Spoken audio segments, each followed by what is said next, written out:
உழவர் உலகம். பண்டையெல்லாம் பொன் கொழிக்க செய்திடுவோம், அதில் பன்மடங்கு உற்பத்தியை பெருக்கிடுவோம்.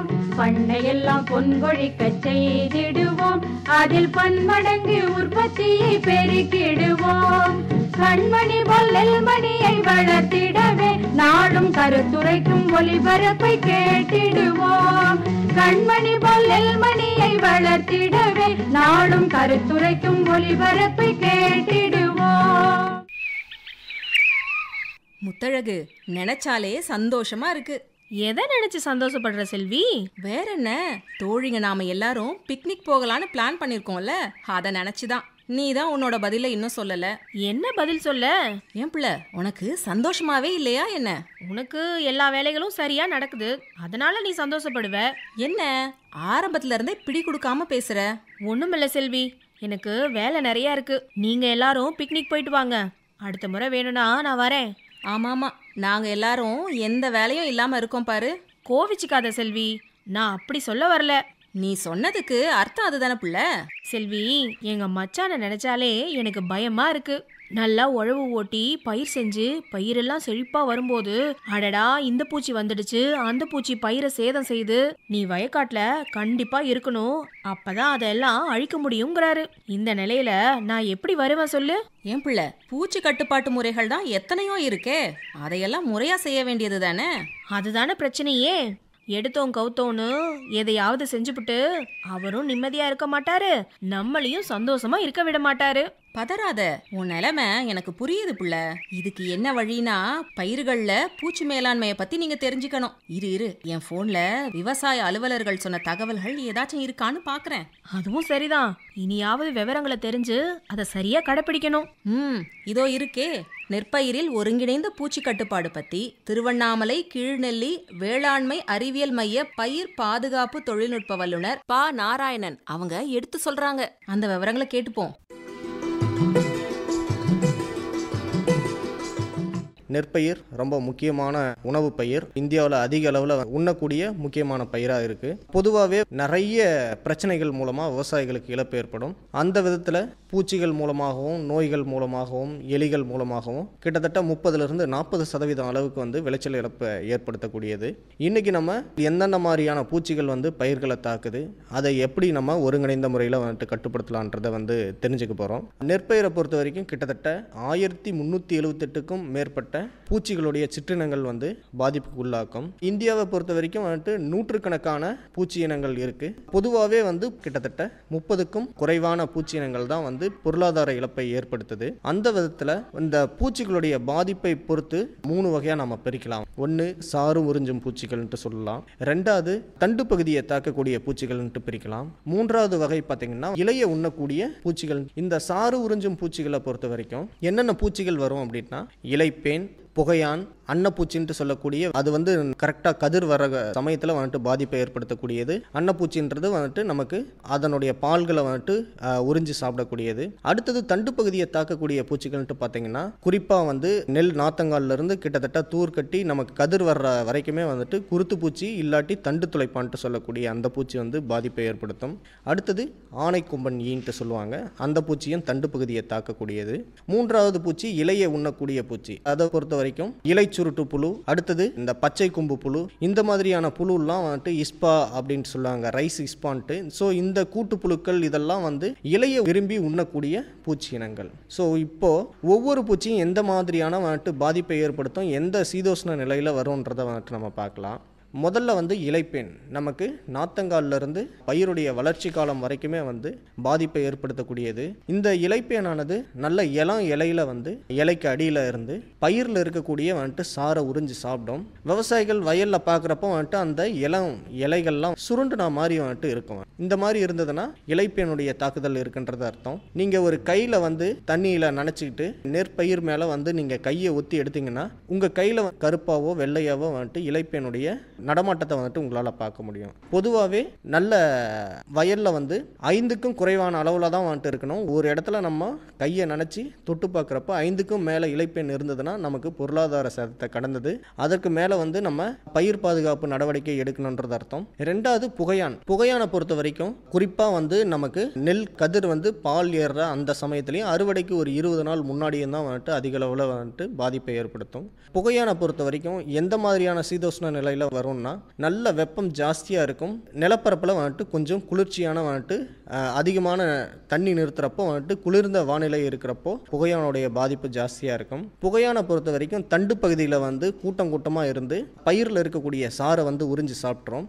நம்ம வயலை வந்து தூரத்துலேருந்து பார்க்குறப்போ தீஞ்ச மாதிரியான வந்துட்டு ஒரு அமைப்பை வந்து நம்மளால் பார்க்க முடியும். இந்த புகையானை பொறுத்த வரைக்கும் நமக்கு ஒரு சில நோய்களை பரப்பக்கூடிய வந்துட்டு நச்சுயிரி நோய்களை வந்துட்டு பரப்பக்கூடிய வெக்டார்ன்ட்டு சொல்லுவாங்க. அந்த வெக்டாராகவும் வந்துட்டு செயல்படக்கூடியது. இந்த புகையானை பொறுத்த வரைக்கும் எந்த மாதிரியான காலகட்டத்தில் அதிகமாக வரும்னா நிறைய நீர் பாய்ச்சறது, தலைச்சத்து உரங்களை வந்துட்டு அதிக அளவில் பயன்படுத்துறது, அடுத்தது ரொம்ப நெருக்கமாக பயிர் செய்கிறது, இந்த மாதிரியான செயல்பாடுகள் மூலமாக புகையானுடைய பாதிப்பு அதிகமாக இருக்கும். குறிப்பாக சூரிய வெளிச்சம் தூர் பகுதியிலையும் படுற அளவுக்கு வந்துட்டு நல்ல இடைவெளி விட்டு நட்டோம்னா நமக்கு இந்த பாதிப்பு ரொம்ப கம்மியாக இருக்கும். அடுத்தது சாறு உறிஞ்சும் பூச்சிகளிலே இன்னொரு முக்கியமான பூச்சி பச்சை தத்து பூச்சின்னு சொல்லுவாங்க. இந்த பச்சை தத்து பூச்சி பச்சை கலரில் கொசு மாதிரி இருக்கும். இது வந்து குறிப்பாக தூர் கட்டுற சமயத்தில் வந்துட்டு அதிக அளவில் இருக்கும். ஜூலை மாதத்துலேருந்து உங்களுக்கு செப்டம்பர் இந்த மாதம் வரைக்கும் இந்த 3 மாதங்களில் வந்துட்டு மிகப்பெரிய பாதிப்பை ஏற்படுத்தும். குறிப்பாக வந்து விட்டு விட்டு மழை பெய்யறது இந்த மாதிரி இருந்ததுன்னா வந்துட்டு இதனுடைய பாதிப்பு ஜாஸ்தியாக இருக்கும். நம்ம பச்சை தத்து பூச்சியை பொறுத்த வரைக்கும் மஞ்சளில் வரக்கூடிய துங்குரோ நச்சுயிரி நோய் அப்படின்ட்டு சொல்லக்கூடிய மஞ்சள் நோயின்ட்டு விவசாயிகள்லாம் பொதுவாக சொல்லுவாங்க.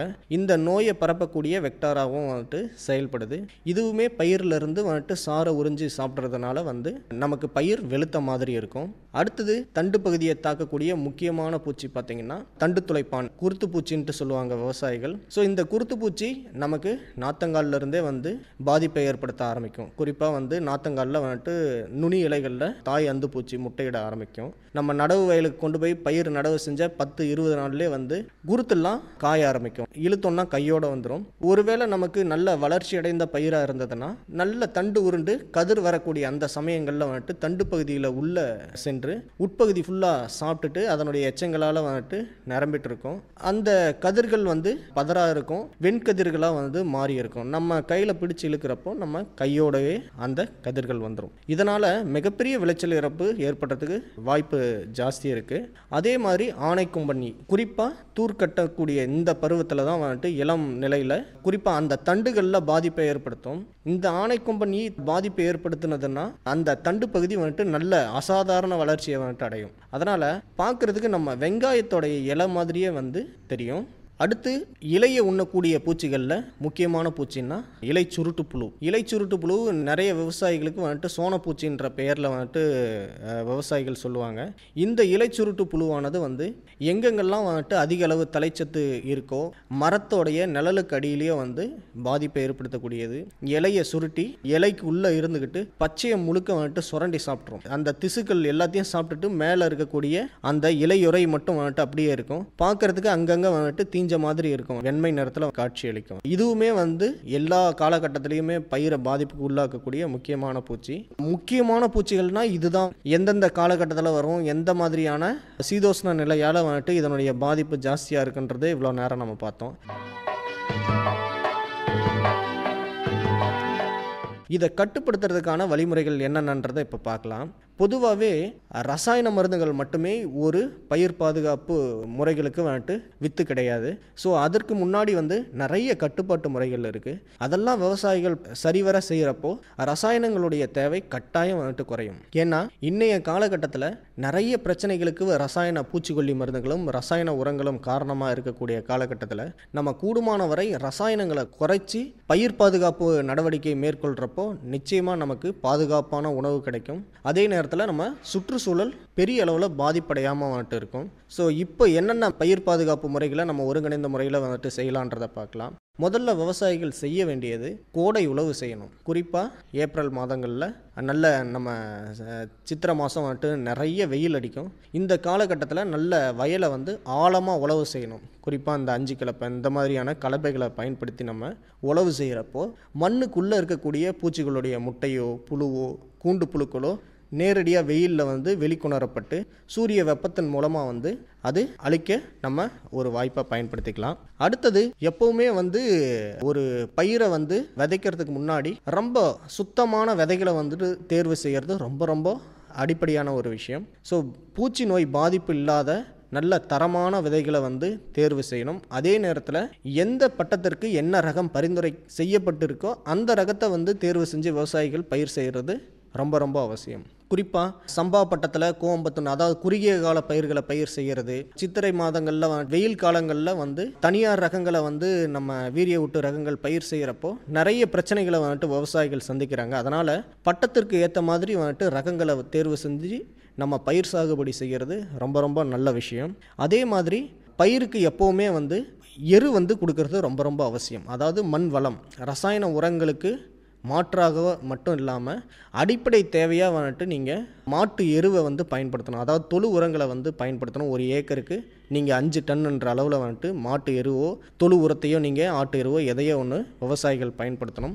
இது மட்டும் இல்லாமல் விவசாயிகள் வந்து இந்த பசுந்தலை உரங்கள்ன்ட்டு சொல்லக்கூடிய சனப்பையோ தக்கப்பூண்டோ இந்த மாதிரியான பயிர்களை வந்து விதைச்சி பூக்கக்கூடிய தருவாயில் ஒரு 40-45 நாளில் மடக்கி உழவு செஞ்சு பயிர் சாகுபடி செய்கிறது நிச்சயமாக நன்மை பயக்கும். இந்த பசுந்தாள் உரங்கள் பேரூட்டச்சத்துக்கள் மட்டும் இல்லாமல் நுண்ணூட்டச்சத்துக்கள் எல்லாமே பயிர்களுக்கு கொடுக்கும். அதே மாதிரி மண்ணுடைய வளமும் வந்துட்டு கெட்டு போகாமல் மண் வளமும் கூடுமான வரை வந்துட்டு அதிகரிக்கிறதுக்கு வாய்ப்பு அளிக்குது. மேலும் வந்து விவசாயிகள் நல்ல நெருக்கமாக பயிர் செய்கிறத வந்துட்டு தவிர்க்கலாம். நல்ல காற்றோட்டம் கிடைக்கிற மாதிரி அதாவது நிறைய இடைவெளி விட்டு பயிர் சாகுபடி செய்கிறது ரொம்ப நல்ல விஷயம். அதே மாதிரி 8 அடிக்கு 1 அடி வந்துட்டு நிச்சயமாக கேப் விடணும். ஸோ பொதுவாகவே எல்லாரும் நினச்சிப்பாங்க அந்த இடத்துல வந்து நம்ம ஏதாவது விவசாய வேலைகளுக்காக போயிட்டு உரமிடுறதுக்காகவோ பூச்சிக்கொல்லி மருந்து தெளிக்கிறதுக்காகவோ வந்துட்டு பயன்படுத்துறதுக்காக அப்படின்ட்டு அது கிடையாது. ஒரு பயிர்லேருந்து இன்னொரு பயிருக்கு வந்து பூச்சிகளோ நோய்களோ வந்துட்டு இடம் மாறுறதுக்கு அந்த கேப் வந்து பயனுள்ள வகையில் இருக்கும். சூரிய வெளிச்சமும் போயிட்டு வர்றதுனால நமக்கு பெரிய அளவில் பாதிப்பு இருக்காது. வயல் வரப்புகளை வந்துட்டு ரொம்ப க்ளீனாக வச்சுக்கணும். அடுத்தது ஸோ களைகள் தான் வந்து பூச்சிகளுக்கு வந்து வாழ்விடமாக இருக்கிறதுனால நம்ம பயிர் சாகுபடிக்கு முன்னாடியே வரப்புகளை வந்து சுத்தமாக வந்து களை இல்லாமல் நீக்கி நம்ம பயிர் சாகுபடி செய்கிறது வந்துட்டு ரொம்ப ரொம்ப அவசியமான விஷயம். அதே மாதிரி இலைப்பேன் இந்த மாதிரியான பிரச்சனைகளை வந்துட்டு தவிர்க்கணும்னா நம்ம நாற்றுகளை ஒரு நாள் முழுக்க நாற்றங்கால்லையே வந்து தண்ணியில் மூழ்கிற அளவுக்கு வந்துட்டு மூழ்க செஞ்சு அதுக்கப்புறம் நம்ம நடவு செஞ்சோம்னா நமக்கு நிச்சயமாக வந்து இலைப்பெண்களுடைய பாதிப்பை வந்து பெரிய அளவில் வந்து குறைச்சிடலாம்.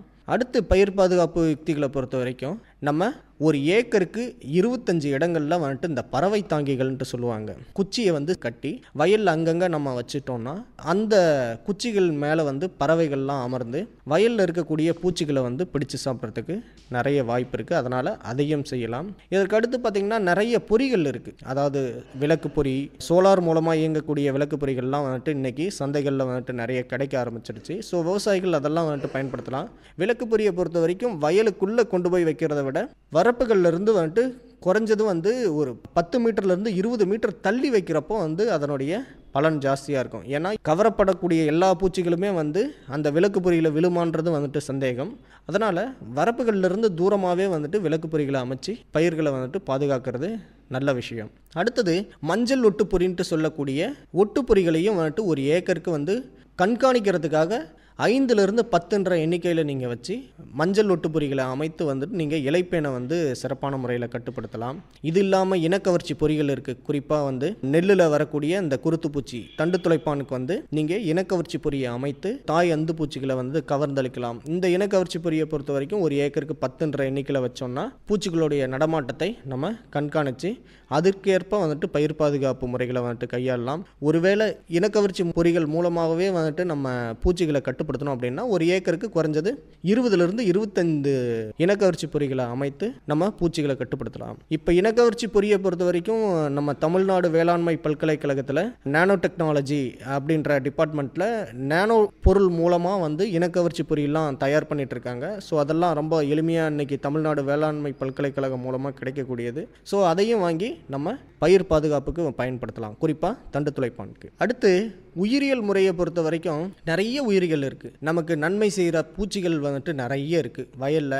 அதை வந்து நம்ம வயலில் வந்து அதிகப்படுத்துறதுக்கான முறைகளை வந்துட்டு கையாளலாம். இது மட்டும் இல்லாமல் ஒட்டுண்ணிகள் ட்ரைகோகிராமா ஜப்பானிக்கம், ட்ரைகோகிராமா கைலோனிஸ்ன்ட்டு சொல்லக்கூடிய ஒட்டுண்ணிகளை வந்து நம்ம வயலில் வெளியிடுறது மூலமாகவும் நம்ம பூச்சிகளை வந்து கட்டுப்படுத்தலாம். ட்ரைகோகிராமா ஜப்பானிக்கம்ட்டு சொல்லக்கூடிய முட்டை நிலை ஒட்டுண்ணி, குறிப்பாக தண்டு துளைப்பானை வந்துட்டு கட்டுப்படுத்துறதுக்காக நம்ம பயன்படுத்தலாம். ட்ரைகோகிராமா கைலோனிஸ்ன்ட்டு சொல்லக்கூடிய புழு நிலை ஒட்டுண்ணி, இலை சுருட்டு புழுவை கட்டுப்படுத்துறதுக்காக இந்த ஒட்டுண்ணிகளை வந்து நம்ம வெளியிலிருந்து வாங்கி வெளியிடலாம். இது மட்டும் இல்லாமல் பொறிவண்டுகள், தும்பிகள், சிலந்தி இந்த மாதிரியான நன்மை பயக்கக்கூடிய வந்துட்டு பூச்சி இனங்களையும் வந்துட்டு நம்ம அதனுடைய வளர்ச்சியை வந்துட்டு அதிகப்படுத்தி பயிரை பாதிப்பு செய்யக்கூடிய பூச்சிகளை கட்டுப்படுத்தலாம். இது மட்டும் இல்லாமல் பேசிலஸ் துரிஞ்சென்சிஸ்ன்ட்டு சொல்லக்கூடிய பாக்டீரியா பயன்படுத்தலாம் தண்டு துளைப்பானை கட்டுப்படுத்துறதுக்காக. பெவேரியா பேசியானா, மெட்டாரைசியம் அனிசோஃபில்லேன்ட்டு சொல்லக்கூடிய இந்த பூஞ்சானங்களை பயன்படுத்துறது மூலமாகவும் நம்ம பூச்சிகளை சிறப்பாக கட்டுப்படுத்தலாம். இதெல்லாம் நம்ம செஞ்சதுக்கு அப்புறம் இதை தாண்டி நமக்கு பூச்சிகளுடைய பாதிப்பு அதிகமாக இருக்கக்கூடிய பட்சத்தில் நம்ம ரசாயன மருந்துகள் பயன்படுத்துறதுக்கு முயற்சி மேற்கொள்ளலாம். பொருளாதார சேத நிலையை கடந்ததுக்கு அப்புறம் தான் எப்போவுமே வந்து நம்ம பயிர் பாதுகாப்பில் ரசாயன மருந்துகள் தேவை. இப்போ சாறு உறிஞ்சும் பூச்சிகளை கட்டுப்படுத்துறதுக்காக தையோமித்தாக்சாம்ட்டு சொல்லக்கூடிய ரசாயனம் 1 ஏக்கருக்கு 80 கிராம் அளவுக்கு பயன்படுத்தலாம். இல்லாட்டி இமிடாக்ளோப்ரின்ட்டு சொல்லக்கூடிய பூச்சிக்கொல்லியை 1 ஏக்கருக்கு 80 மில்லின்ற அளவில் வந்து பயன்படுத்திக்கலாம். அது மட்டும் இல்லாமல் நம்ம இலைச்சுருட்டு புழு, தண்டு துளைப்பானை கட்டுப்படுத்துறதுக்காக கார்டாப் ஹைட்ரோக்ளோரைன்ட்டு சொல்லுவாங்க ரசாயன மருந்து. கார்டாப் ஹைட்ரோக்ளோரைடு 1 ஏக்கருக்கு 400 கிராம்ன்ற அளவில் வந்து பயன்படுத்தணும்னா அதுவும் சிறப்பான முறையில் வந்து செயல்பட்டு நமக்கு பூச்சியுடைய பாதிப்பு கட்டுப்படுத்தும். கார்டாப் ஹைட்ரோக்ளோரைடு மாற்று மருந்தாக வந்து நம்ம குளோரன்ட்ரிலி ப்ரோல்ன்ட்டு சொல்லுவாங்க. அது 1 ஏக்கருக்கு 60 மில்லின்ற அளவில் வந்து பயன்படுத்தணும்னா நமக்கு சிறப்பான முறையில் வந்துட்டு பூச்சிகளை கட்டுப்படுத்தும். இது மட்டும் இல்லாமல் நம்ம ஆனை கொம்பனி, பச்சை கொம்பு புழு இதெல்லாம் வந்துட்டு கட்டுப்படுத்துறதுக்கு நம்ம சாதாரணமாக ப்ரொபனோஃபாஸ்ட்டு சொல்லக்கூடிய வந்துட்டு மருந்துகளை பயன்படுத்தலாம். இல்லாட்டி பிப்ரோனில்ட்டு சொல்லக்கூடிய சாறு உறிஞ்சு பூச்சிகளையும் கட்டுப்படுத்தும், மற்ற பூச்சிகளையும் கட்டுப்படுத்தக்கூடிய பூச்சிக்கொல்லியை வந்துட்டு பயன்படுத்தலாம். 1 ஏக்கருக்கு 400 மில்லி. ப்ரொபனோஃபாஸ்ட்னா 1 ஏக்கருக்கு 1/4 லிட்டர் வரைக்கும் வந்துட்டு நம்ம பயன்படுத்தி பூச்சிகளை வந்துட்டு சிறப்பான முறையில் கட்டுப்படுத்தலாம். பொதுவாகவே வந்து ரசாயன மருந்துகள் ரொம்ப அவசியமாக தேவைப்பட பட்சத்தில் மட்டும் பயன்படுத்தினா விவசாயிகள் ரொம்ப ரொம்ப நல்லது. இதற்கு முந்தைய சொல்லக்கூடிய அந்த தொழில்நுட்பங்களை சரிவர நம்ம செய்கிற பட்சத்தில் நிச்சயமாக நமக்கு பூச்சிகளுடைய பாதிப்பு பெரிய அளவில் வந்துட்டு இருக்காது. இந்த தொழில்நுட்பங்களை எல்லாத்தையும் சிறப்பான முறையில் விவசாயிகள் பயன்படுத்தும் பட்சத்தில் நிச்சயமாக உங்களுக்கு பூச்சிகள் மூலமாக வந்து ஏற்படக்கூடிய பிரச்சனைகளை சமாளித்து மகசூலையும் அதிகப்படுத்தலாம். அதே நேரத்தில் செலவையும் வந்துட்டு ரசாயனங்களுக்காக செலவிடக்கூடிய இந்த செலவுகளையும் வந்துட்டு நம்ம குறைச்சி பயிர்களை பாதுகாத்து விளைச்சலை அதிகமாக பெற்று வந்துட்டு விவசாயிகள் வந்து தங்களுடைய பொருளாதாரத்தை மேம்படுத்திக்கலாம் அப்படின்றத இந்த நிகழ்ச்சியின் வாயிலாக உங்கள் அனைவருக்கும் தெரிவித்துக்கொள்ள ரொம்ப கடமைப்பட்டுள்ளேன். என்ன பிள்ளை, நெற்பயிரில் ஒருங்கிணைந்த பூச்சி கட்டுப்பாடு பத்தின விவரங்களை திருவண்ணாமலை கீழ்நெல்லி வேளாண்மை அறிவியல் மைய பயிர் பாதுகாப்பு தொழில்நுட்ப வல்லுநர் ப. நாராயணன் அவங்க எம்புடு தெளிவா எடுத்து சொல்லிட்டாங்கல்ல. அத்தனை விவரங்களையும் கவனமா கேட்டுக்கிட்டேன். நெல்லை தாக்கக்கூடிய பூச்சிகள் தான் எத்தனை அது தாக்குனா என்னென்ன அறிகுறிகள் தென்படும், குறிப்பா எங்க நிலத்துக்கு தேவையான பூச்சி கட்டுப்பாட்டு முறைகளையும் எடுத்து சொல்லிட்டாங்க. இவங்க சொன்ன மாதிரி சரியான நேரத்துல சரியான மேலாண்மை முறைகளை கடைபிடிச்சா பயிர்கள்ல நோய் தாக்குதல் இல்லாம நினைச்ச மகசூலை எடுத்துடலாமே. நெல்லு பயிரிலே தொல்லை கொடுத்திட துள்ளும் குருத்து பூச்சி. நெல்லு பயிரிலே தொல்லை கொடுத்திட துள்ளும் குருத்து பூச்சி. அதை கொல்லும் வகையிலே இனம் கண்டு கொள்ளணும் மஞ்சள் நிறத்து பூச்சி. அதை கொல்லும் வகையிலே இனம் கண்டு கொள்ளணும் மஞ்சள் நிறத்து பூச்சி. நெல்லு பயிரிலே தொல்லை கொடுத்திட துள்ளும் குருத்து பூச்சி. நெல்லு பயிரிலே தொல்லை கொடுத்திட துள்ளும் குருத்து பூச்சி. அடுத்ததா வேளாண் செய்திகள். உயர் விளைச்சலுக்கான பருத்தி சாகுபடி தொழில்நுட்பங்கள். தற்போது பருத்தி சாகுபடி பரப்பளவு குறைந்து வந்தாலும் நவீன தொழில்நுட்பங்கள் கடைபிடிக்கப்படுவதால் விளைச்சல் அதிகரித்துள்ளது. எனவே வளர்ந்து வரும் பருத்தி தேவையை ஈடு செய்யவும் பருத்தி விவசாயிகள் அதிக விளைச்சல் பெற்று லாபமடையவும் புதிய தொழில்நுட்பங்களை கடைபிடிப்பது மிகவும் அவசியமாகும். முதலில் நிலத்தை எப்படி தயார் செய்வது பார்ப்போம். நிலத்தை அதன் தன்மைக்கேற்ப உழுது தயார் செய்ய வேண்டும். நிலத்தில் போதுமான ஈரம் இருக்கும்போது 2 அல்லது 3 முறை சுமார் 9 அங்குலம் ஆழத்திற்கு உழவு செய்து பின்பு நிலத்தை சமன் செய்து தேவையான இடைவெளியில் பார்கள் அமைக்க வேண்டும். நிலம் ஈரமில்லாமல் காய்ந்திருக்கும் நிலையில் உழவு செய்யக்கூடாது. இதனால் மண் கட்டிகள் ஏற்பட்டு பலவிதமான கூட்டுப்புழுக்களும் பூஞ்சான நோயின் கிருமிகளும் கட்டிகளின் உள்ளே தங்கி பின் விளைவுகளை ஏற்படுத்தும். கடைசி உழவுக்கு முன்பு ஹெக்டருக்கு 12.5 டன் மக்கிய தொழு உரம் இட வேண்டும். இதன் மூலம் 30% விளைச்சலை அதிகரிக்க முடியும். இத்துடன் ஹெக்டருக்கு 250 கிலோ வேப்பம் புண்ணாக்கு இடுவதன் மூலம் தண்டு கூன்வண்டு தாக்குதலை தவிர்க்கலாம். பார் கலப்பையின் மூலம் பார் பிடிப்பது சிக்கனமானது. சுமார் 6 முதல் 10 மீட்டர் நீளத்திற்கு பார் பிடித்து வாய்க்கால்கள் அமைக்க வேண்டும். சாகுபடி செய்யப்படும் பருத்திக்கு ஏற்ற வகையில் பார் இடைவெளி விடுதல் வேண்டும். பொதுவாக இரவை பருத்தி ரகங்களுக்கு 75 சென்டிமீட்டர் இடைவெளியும், வீரிய ஒட்டு ரகங்களுக்கு ரகத்தை பொறுத்து 90 அல்லது 120 சென்டிமீட்டர் இடைவெளியும் விடுதல் வேண்டும். மானாவாரி ரகங்களுக்கு 45 சென்டிமீட்டரும், குறுகிய வயதுடைய கோடைக்கால பருத்தி ரகங்களுக்கு 60 சென்டிமீட்டர் இடைவெளியும் விடுதல் வேண்டும். வளமான மண்ணில் பார்களுக்கு இடையிலான இடைவெளியை 15 முதல் 30 சென்டிமீட்டர் வரை அதிகப்படுத்தலாம். இதனால் நன்கு செழித்து வளரும் செடிகளுக்கு தேவையான ஊட்டமும் சூரிய ஒளியும் கிடைக்கும். மண் பரிசோதனை செய்யப்பட்ட பரிந்துரைப்படி உரமிடுதல் சிறந்தது.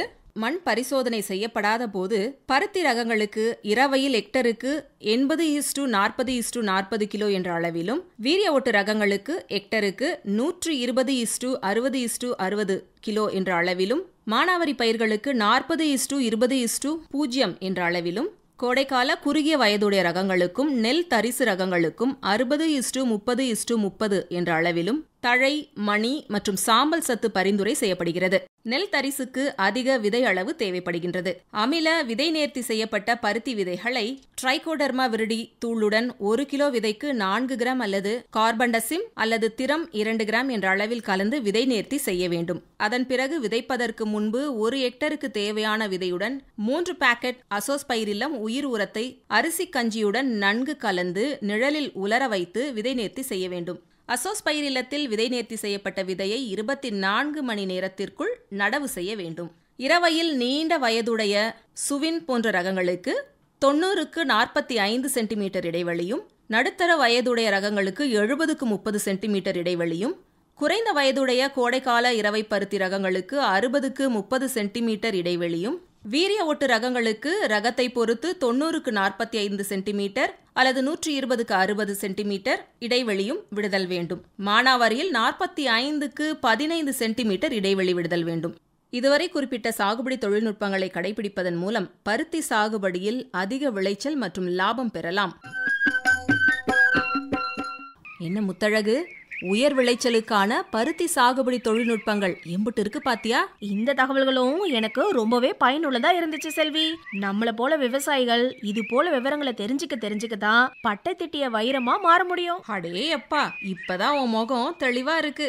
மனசும் தெளிவா மகிழ்ச்சியா இருக்கணும்னா உங்களோட நானும் பிக்னிக் வரணும். அடிசக்க, அப்படின்னா இப்பவே ஃப்ரெண்ட்ஸ் கிட்ட நீயும் வரேன்னு சொல்லிடுறேன். கண்டிப்பா. சரி, இந்த விவரங்களை என் மச்சானுக்கு சொல்லணும். பிக்னிக் போக வேற தயாராகணும். நிறைய வேலை இருக்கு. நான் கிளம்புறேன். உண்ணும் பொருள் அத்தனையும் விளைத்திடுவோம், நித்தம் உழைப்பால் நில மகளை வணங்கிடுவோம். அமைப்பில் உதவி வி. உஷா. நித்தம் உழைப்பால் நில மகளை வணங்கிடுவோம். பொட்டலையும் பூம்பொழிலாய் திருத்திடுவோம், அதற்கு புத்தம் புது முறைகளையும் புகுத்திடுவோம். நிகழ்ச்சி அமைப்பு எஸ். முருகேசன். அதற்கு புத்தம் புது முறைகளையும் புகுத்திடுவோம். பட்டி தொட்டி சொர்க்கமாக பாடுபட்டே நம் பாரத சமுதாயத்தை உயர்த்திடுவோம். இத்துடன் இன்றைய உழவர் உலகம் நிகழ்ச்சி நிறைவு பெறுகிறது. உயர்த்திடுவோம்.